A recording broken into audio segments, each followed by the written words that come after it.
इस वक्त पूरी दुनिया में 57 इस्लामी कंट्रीज हैं। Bir terör devleti.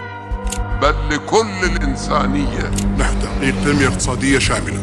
As the Prime Minister of a country, और अगर ये सारे कंट्रीज एक साथ मिल जाएं तो दुनिया की सबसे बड़ी फौज मुसलमानों के पास होगी। दुनिया की सबसे बड़ी इकोनॉमी मुसलमानों के पास होगी। Oil, Petrol prices are tipped to spike by up to 7 cents a litre. Natural reserves, agriculture सब मुसलमानों के कंट्रोल में होगा, जिससे कोई भी मुसलमानों के खिलाफ खड़ा होने से पहले 1000 बार सोचेगा। और ये बात यहूदी अच्छे से जानते हैं। इन्हें पता है कि अगर मुसलमानों को हराना है तो इन्हें सबसे पहले आपस में तोड़ना होगा। The Ayatollah Khamenei, the new Hitler of the Middle East. لا شك. नेतन्याहू ने खुद एक इंटरव्यू में ये कहा है कि मुसलमान खिलाफत कायम करना चाहते हैं। They have dreams of re-establishing the caliphate. लेकिन अब सवाल ये पैदा होता है कि आखिर किस तरह मुसलमानों का इतना पावरफुल खिलाफत का निजाम मुसलमानों से छीन लिया गया। ये सब आज से 14 सदी पहले हुआ था, जब नबी सल्लल्लाहु अलैहि वसल्लम की वफात के बाद हजरत अबू बकर रजी अल्लाह तआला अन्हु पहले खलीफा बने तो इसी वक्त मुसलमानों पर हर तरफ से आफतें टूट पड़ी। कई मुसलमानों ने ज़कात देने से इनकार कर दिया और दूसरी तरफ कुछ झूठे नबी खड़े हो गए। हजरत अबू बकर रजी अल्लाह तआला अन्हु के सामने बड़ी आफतें थी, लेकिन उन्होंने अल्लाह की मदद से इन सब के खिलाफ जंगें लड़ी और इस्लाम को बचा लिया। लेकिन हजरत अबू बकर रजी अल्लाह तआला अन्हु की खिलाफत सिर्फ 2 सालों तक ही रही। इनके बाद अगले खलीफा हजरत उमर रजी अल्लाह तआला अन्हु बने और अब हजरत उमर ने हजरत अबू बकर की हुकूमत को संभाला और इनके दौरे खिलाफत में उस वक्त दुनिया की सबसे बड़ी हुकूमत कायम हुई, क्योंकि दुनिया की बड़ी सुपर पावर्स मुसलमानों ने फतह कर ली थी। हजरत उमर रजी अल्लाह तआला अन्हु तकरीबन 10 साल खलीफा रहे और उन्होंने बड़े ही इंसाफ के साथ हुकूमत की।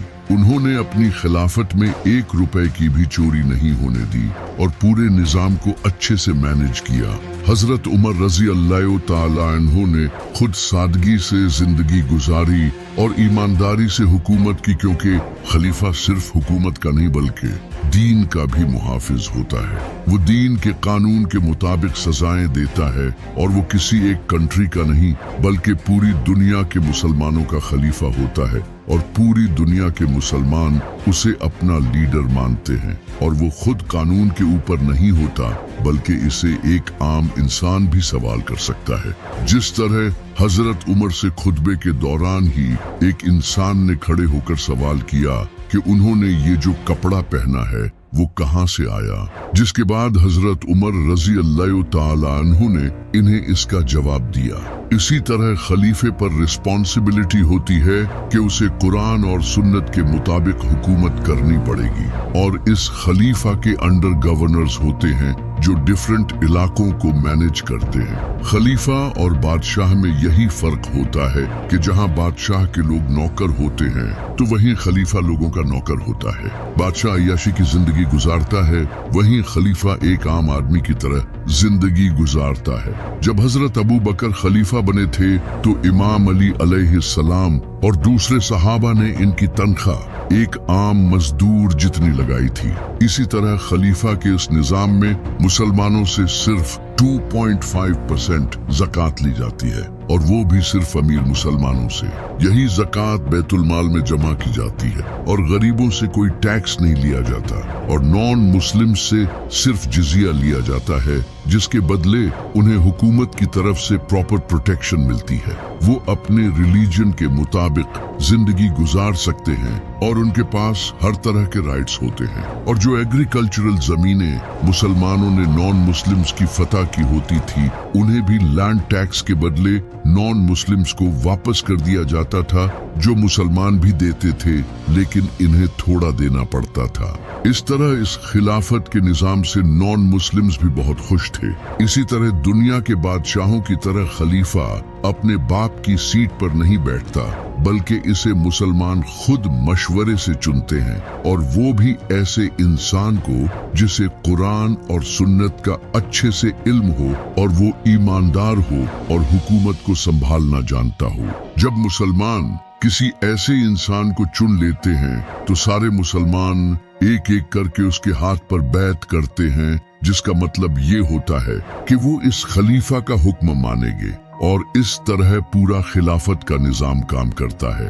हजरत अबू बकर और हजरत उमर ने इस तरह हुकूमत की, लेकिन नबी सल्लल्लाहु अलैहि वसल्लम ने फरमाया था, मेरी उम्मत और फितनों के दरमियान दरवाजा उमर है। इसके बाद हजरत उमर को शहीद कर दिया गया और अगले खलीफा हजरत उस्मान रजी अल्लाह ताला अन्हु ने।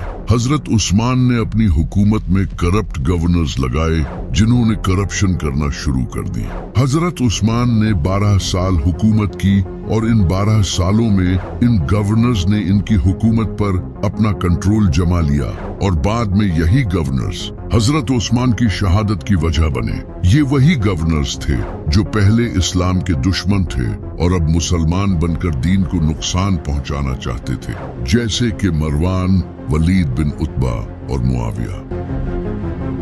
ये सब हजरत उस्मान के कबीले के लोग थे। हजरत उस्मान ने अपनी हुकूमत में इन्हें गवर्नर लगा दिया, और ये लोग गवर्नर बनते ही करप्शन करने लगे।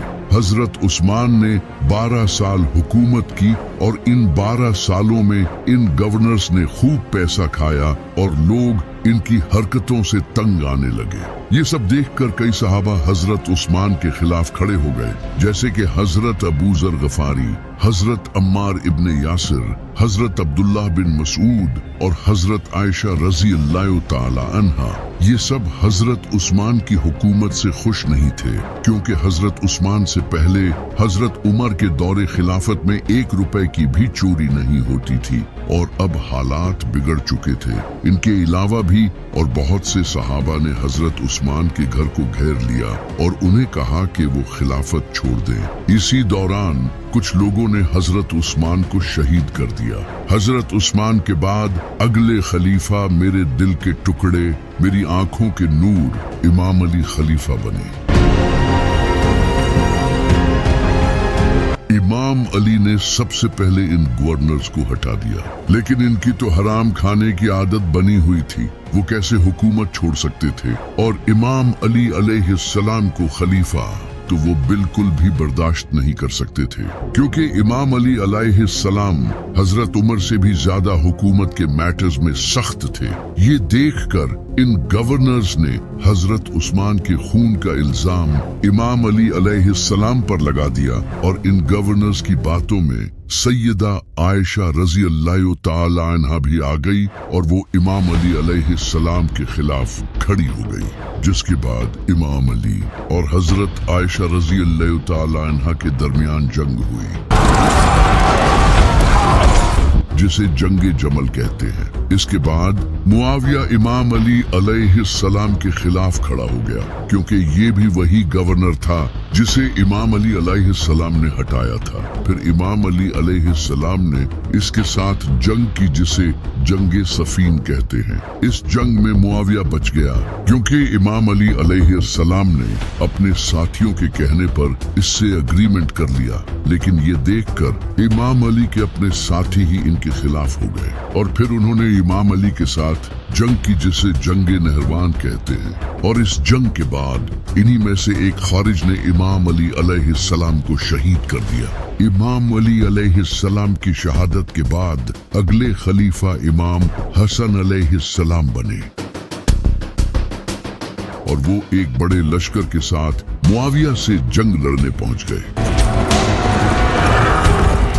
लेकिन मुआविया और अमर बिन आस ने ये लश्कर देखकर इमाम हसन को सुलह की ऑफर की। इमाम हसन अलैहिस्सलाम ने इनसे सुलह कर ली क्योंकि इनके कई कमांडर्स मुआविया ने खरीद रखे थे और अब इनके पास कोई और रास्ता नहीं था। लेकिन इसके कुछ ही टाइम बाद मुआविया ने इमाम हसन अलैहिस्सलाम को शहीद कर दिया और यही वो पॉइंट था जिसके बारे में नबी सल्लल्लाहु अलैहि वसल्लम ने फरमाया था कि मेरे बाद खिलाफत सिर्फ 30 साल तक रहेगी और उसके बाद काट खाने वाली मलूकियत होगी, जो कि इमाम हसन अलैहिस्सलाम के दौरे खिलाफत तक ही वो अजीम खिलाफत रही। इसके बाद मुआविया के दौर से वो काट खाने वाली मलूकियत शुरू हुई, यानी कि अब खिलाफत नहीं बल्कि बादशाहत का निजाम शुरू हुआ।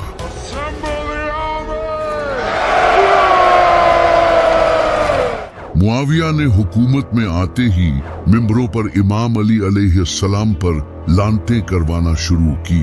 हर खुतबे से पहले इमाम अली अलैहिस्सलाम पर लानतें होती थी और लोगों को मजबूर किया जाने लगा कि अली पर लानत करो, और जो लानत करने से इनकार कर देता था उसे कत्ल कर दिया जाता था। जैसे हजरत हुजर बिन अदी, जिन्हें इमाम अली पर लानत न करने की वजह से कत्ल किया गया, और अगर किसी बच्चे का नाम अली रखा जाता था तो उसे भी कत्ल कर दिया जाता था। इन सब के अलावा मुआविया की हुकूमत में गवर्नर्स बड़े बड़े महल और महंगे कपड़े पहनने लगे।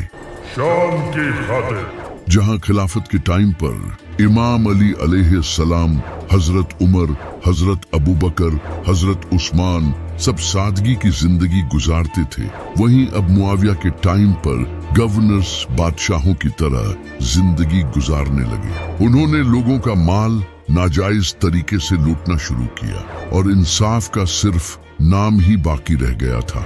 नमाजों के वक्त बदले जाने लगे थे अल्लाहु अकबर, और नबी सल्लल्लाहु अलैहि वसल्लम की सुन्नत को बदला जाने लगा था। सहाबा का कत्ल होने लगा और ये सब देखकर बाकी सहाबा भी खामोश रहे, क्योंकि सर उठाने पर गर्दनें काट दी जाती थी। नबी सल्लल्लाहु अलैहि वसल्लम ने इसीलिए फरमाया था कि काट खाने वाली मलूकियत होगी, और यही फर्क था खिलाफत और बादशाहत में। जहां खिलाफत कुरान और सुन्नत के मुताबिक होती थी और खलीफा एक आम इंसान की तरह जिंदगी गुजारता था और कोई भी उठकर उससे सवाल कर सकता था, वहीं बादशाहत में हुक्मरान अय्याशी की जिंदगी गुजारते थे और अगर कोई उनसे सवाल करता तो उसकी गर्दन उड़ा दी जाती थी। खिलाफत में खलीफा मुसलमानों के डिसीजन से चुना जाता था, जबकि बादशाहत में बादशाह का बेटा ही अगला बादशाह बनता था। जिस तरह मुआविया ने अपने बेटे यजीद को बादशाह बनाया, इमाम हुसैन अलैहिस्सलाम मुआविया के इस दौर में जिंदा थे और वो इस जुल्म को देख रहे थे। लेकिन जब यजीद खलीफा बना और इमाम हुसैन अलैहिस्सलाम को पता चला कि अब ये भी अपने बाप की तरह जुल्म करेगा, तो अब इनके पास एक ही रास्ता था कि अपने खून से लोगों का ज़मीर जगाएं। जहां हजारों सहाबा मौत के डर से खामोश बैठे जुल्म बर्दाश्त कर रहे थे, वहीं हुसैन खड़ा हुआ और उसने अपने खून से मुसलमानों का ज़मीर जगाया और बताया कि अगर हुकूमत जालिमों के हाथ होगी तो दीन की धज्जियां उड़ाई जाएंगी और तुम कुछ नहीं कर पाओगे।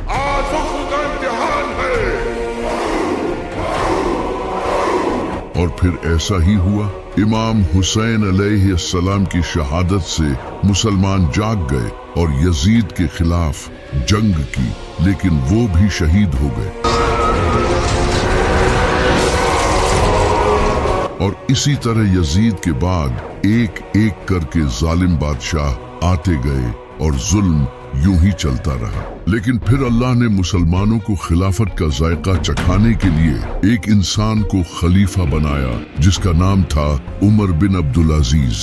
ये हजरत उमर रजी अल्लाह तआला अन्हु के ग्रैंडसन थे, जो कि मदीना में स्कॉलर्स के दरमियान बड़े हुए थे और एक नेक इंसान थे। इन्हें उस वक्त के बादशाह सुलेमान ने अपनी मौत से पहले खलीफा बना दिया, जबकि कई सालों से बादशाह अपनी मौत से पहले अपने बेटे को ही अगला बादशाह बनाते आ रहे थे और ये पहली बार हुआ था कि सुलेमान ने अपने भतीजे हजरत उमर बिन अब्दुल अजीज को खलीफा बना दिया। जब उमर बिन अब्दुल अजीज को ये पता चला कि उन्हें खलीफा बना दिया गया है तो उन्होंने रोना शुरू कर दिया और कहा, मैं अल्लाह की कसम खाकर कहता हूँ कि मैंने कभी इसकी ख्वाहिश नहीं की। मैं तुम्हारे ऊपर बादशाह नहीं हूँ, मैं तुम्हारा मुहाफिज हूँ। अगर मैं सही करूँ तो मेरी मदद करना और अगर मैं कहीं गलत हूँ तो मेरी इस्लाह करना। इसके बाद हजरत उमर बिन अब्दुल अजीज ने खिलाफत संभाली और सबसे पहले जो इमाम अली अलैहिस्सलाम पर पिछले 50 सालों से बनु उमैया लानतें करती आ रही थी उन्हें खत्म किया। उन्होंने गरीबों और नॉन मुस्लिम्स पर लगे भारी टैक्सेस को भी खत्म किया जो कि बादशाह मुआविया के दौर से लेते आ रहे थे और अपने गवर्नर्स को वार्न कर दिया कि वो दोबारा ऐसा कभी न करें। इसके बाद उन्होंने नाजायज तरीके से छीनी हुई जमीनें भी लोगों को वापस कर दी जिन्हें गवर्नर्स ने छीना था। यहाँ तक कि उन्होंने खुद का महल भी छोड़ दिया और कहा कि मैं इसमें नहीं रह सकता और खुद एक सादा से घर में रहने लगे और बिल्कुल ही सादा जिंदगी गुजारने लगे। उन्होंने अपनी हुकूमत में कुरान और हदीसों को फैलाना शुरू किया और गरीबों और यतीमों की मदद की, लेकिन ये सब सिर्फ 2 साल और 5 महीनों तक ही जारी रहा। इसके बाद इनकी मौत हो गई। इन्हें इन्हीं जालिम बादशाहों ने जहर देकर शहीद कर दिया और फिर से हुकूमत जालिमों के हाथ लग गई। लेकिन उस वक्त तक चाहे मुसलमानों पर जालिम बादशाह हुकूमत कर रहे थे, लेकिन तब भी पूरी दुनिया में सबसे बड़ी हुकूमत बनु उमैया ही की थी। लेकिन फिर बनु उमैया की इस हुकूमत को बनु अब्बास ने खत्म कर दिया जो कि नबी सल्लल्लाहु अलैहि वसल्लम के चचा हजरत अब्बास की नस्ल से थे। ये बनु उमैया की इस जालिम हुकूमत से खुश नहीं थे। इन लोगों ने बनु उमैया की इस जालिम हुकूमत को खत्म कर दिया और हुकूमत हासिल करने के बाद बनु उमैया के एक एक इंसान को पकड़कर कत्ल किया। ये देखकर उस वक्त का बनु उमैया का बादशाह अब्दुल रहमान स्पेन भाग गया और इसने वहां जाकर बनु उमैया की नई हुकूमत कायम की। अब मुसलमानों की 2 अलग हुकूमतें बन चुकी थी, एक तरफ बनु अब्बास और दूसरी तरफ बनु उमैया, और ये दोनों हुकूमतें कई सालों तक कायम रही। लेकिन बनु अब्बास भी इनकी तरह जालिम बादशाहों की तरह हुकूमत करने लगे। फिर फातमी खिलाफत कायम हुई। ये लोग इस्माइली शिया थे और अहले बैत की नस्ल में से थे। जब बनु अब्बास काफी कमजोर हो चुके थे तो उबैदुल्लाह ने नॉर्थ अफ्रीका में खुद को खलीफा डिक्लेयर कर दिया और इसने बनु अब्बास को चैलेंज किया और कहा कि मैं ही असल खलीफा हूँ क्योंकि मैं अहले बैत की नस्ल से हूँ। और इसके बाद से फातमी खिलाफत फैलना शुरू हुई और 959 ईस्वी में इजिप्ट को भी फतह कर लिया और इसे अपना नया कैपिटल बना लिया। अब पूरी दुनिया में 2 नहीं बल्कि 3 मुसलमान हुकूमतें बन गई थी। फिर इसके कई साल बाद एक इंसान ने इस फातमी खिलाफत को खत्म कर दिया जिसका नाम था सलाहुद्दीन अय्यूबी।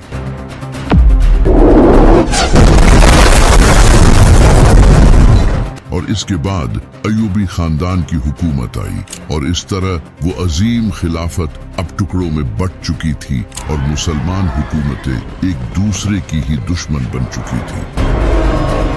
लेकिन फिर इन सब के सामने एक बड़ा खतरा आया, चंगेज खान, जो कि अपनी एम्पायर को एशिया में तेजी से बढ़ाने लगा। और फिर 13वीं सेंचुरी में इसके पोते हलाकू खान ने गद्दी संभाली और वो पर्शिया को फतह करता हुआ सीधा बगदाद पहुंचा जो कि अब्बासी खिलाफत का कैपिटल था।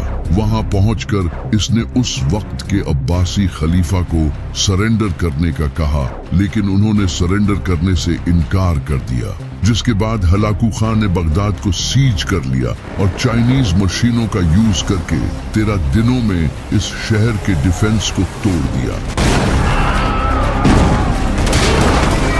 और इसके बाद उन्होंने लाखों मुसलमानों को कत्ल किया, मस्जिदों को जला दिया और यहाँ तक कि हाउस ऑफ विजडम जहाँ से मुसलमान साइंटिस्ट पैदा हुए थे उसे भी तबाह कर दिया।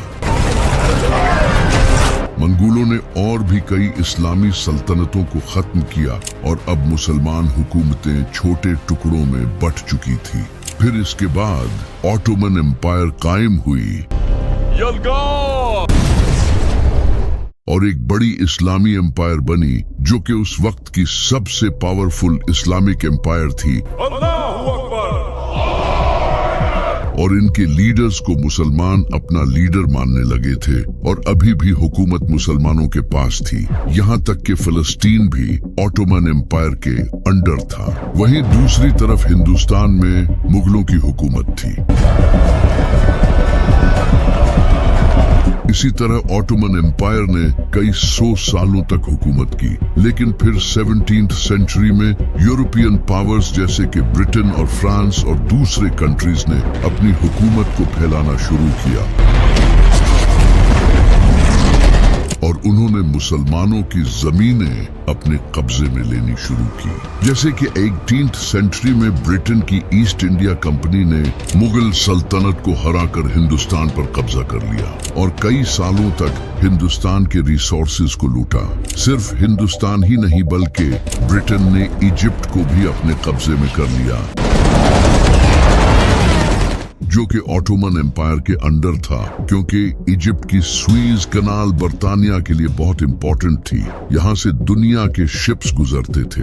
इसके बाद फिर नॉर्थ अफ्रीका और वेस्ट अफ्रीका सब एक एक करके यूरोपियंस के कब्जे में आने लगे और ऑटोमन एम्पायर कमजोर होती गई। इन यूरोपियंस ने ऑटोमन एम्पायर की पॉलिटिक्स में इंटरफियर करना शुरू कर दिया। हम सुल्तान से छुटकारा हासिल करके ही रहेंगे और उन्हें आपस में लड़वाने की कोशिश की और इस तरह ऑटोमन एम्पायर कमजोर होती गई। और ऊपर से अब ऑटोमन एम्पायर को गुड्स यूरोप से इंपोर्ट करने पड़ते थे और जंगों की वजह से इन पर काफी कर्ज भी चढ़ गया था।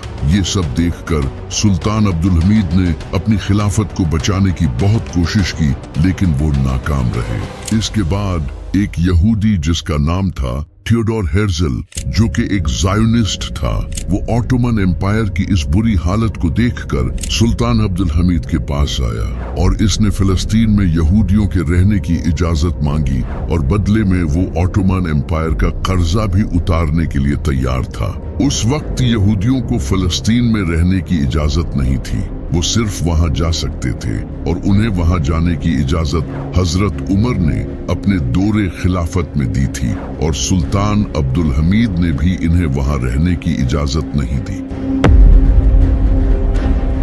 जबकि उस वक्त मुसलमानों की हुकूमत पूरी दुनिया में काफी कमजोर हो रही थी, वहीं दूसरी तरफ यूरोप में यहूदी काफी पावरफुल हो रहे थे। वो पॉलिटिक्स, एजुकेशन और बिजनेस सब में तरक्की कर रहे थे। इसी वक्त थियोडोर हेर्जल ने एक बुक पब्लिश की जिसका नाम था द जूविश स्टेट। इसने इस बुक में दुनिया भर के यहूदियों को ये इनकरेज किया कि हम यहूदियों का भी अपना एक अलग कंट्री होना चाहिए। ये बुक काफी फेमस हुई और इस तरह दुनिया भर के यहूदी अपने एक अलग कंट्री की डिमांड करने लगे और इस तरह थियोडोर हेर्जल ने सबसे पहली जायोनिस्ट कांग्रेस की, जिसमें यहूदियों ने अपने अलग कंट्री की बात की। उन्होंने बर्तानिया के साथ ये डील की कि हम यहूदी तुम्हें ऑटोमन एम्पायर के खिलाफ सपोर्ट करेंगे और बदले में तुम हमें एक अलग कंट्री दोगे। और उसके बाद दुनिया भर से यहूदियों ने फिलिस्तीन में आकर वहां जमीनें खरीदना शुरू कर दी। फिर 1914 में वर्ल्ड वॉर 1 हुई। इस जंग में ऑटोमन एम्पायर ने जर्मनी का साथ दिया और ब्रिटेन, फ्रांस और रशिया के साथ जंग लड़ी, क्योंकि उन्होंने ऑटोमन एम्पायर के कई हिस्सों पर कब्जा कर रखा था। उस वक्त के सुल्तान मोहम्मद को ये उम्मीद थी कि शायद वो अपनी खोई हुई जमीनें वापस ले लें। इसने पूरी दुनिया के मुसलमानों को एक साथ यूनाइट होने का कहा। बर्तानिया ने जब ये देखा तो वो जान गया कि अगर मुसलमान यूनाइट हो गए तो ये उनके लिए बहुत बड़ा खतरा होगा। तो बर्तानिया और फ्रांस ने मिलकर एक ऐसा प्लान बनाया कि जंग के बाद अरब कंट्रीज आपस में ही एक दूसरे के दुश्मन बन जाएं। सबसे पहले ब्रिटेन ने मक्का के शरीफ हुसैन ब्रिटेन को एक खत भेजा जो कि पहले ही मक्का को ऑटोमन एम्पायर से आजाद कराना चाहता था। ब्रिटेन ने इसे अपने साथ मिला लिया और बदले में इन्हें आजादी देने का वादा किया। ब्रिटेन ने इन्हें सोना और हथियार देकर मक्का, जद्दा, दमास्कस, सीरिया और फिलिस्तीन पर कब्जा कर लिया और इसके बाद उन्होंने मक्का के मुसलमानों को जो आजादी देने का वादा किया था वो भी तोड़ दिया और इस तरह इस जंग में मिडिल ईस्ट भी ऑटोमन एम्पायर के हाथों से निकल गया। इसके बाद उन्होंने यहूदियों को जो एक अलग कंट्री देने का वादा किया था उसे पूरा किया और फिलिस्तीन का आधे से ज्यादा हिस्सा यहूदियों को दे दिया। ऑटोमन एम्पायर ने अपनी उस बुरी हालत को देखकर ब्रिटेन के साथ एक डील साइन की और अपनी हार मान ली और अब ऑटोमन एम्पायर सिर्फ टर्की तक ही रह गई थी और बाकी अरब के रीजन्स जैसे इराक, सीरिया, फिलिस्तीन और जॉर्डन ये सब ब्रिटेन और फ्रांस के अंडर आ चुके थे। इनके अलावा हिंदुस्तान, अफ्रीका, एशिया, इन सब के मुसलमानों का अब कोई लीडर नहीं था जो कि पहले ऑटोमन बादशाह हुआ करता था। फिर 1923 में मुस्तफा कमाल अतातुर्क ने टर्की में हुकूमत हासिल कर ली जिसे देखकर सुल्तान मोहम्मद जो कि ऑटोमन एम्पायर का सुल्तान था वो इस्तांबुल छोड़कर भाग गया और फिर मुस्तफा कमाल अतातुर्क ने टर्की को एक अलग से सेक्युलर स्टेट बना दिया, यानी अब टर्की में खिलाफत का निजाम नहीं चलेगा। ये देखकर पूरी दुनिया के मुसलमान शॉक्ड थे क्योंकि अब वो खिलाफत का निजाम खत्म हो चुका था, क्योंकि खिलाफत के निजाम में शरीयत के मुताबिक सजाएं दी जाती थी और इस्लाम का कानून चलता था और अब पूरी दुनिया से वो निजाम खत्म कर दिया गया था। ये देखकर हिंदुस्तान में बैठे एक शायर को बहुत दुख हुआ जिसका नाम था अल्लामा इकबाल और फिर उन्हें एक अलग कंट्री बनाने का आइडिया आया जिसमें इस्लाम का कानून चल सके।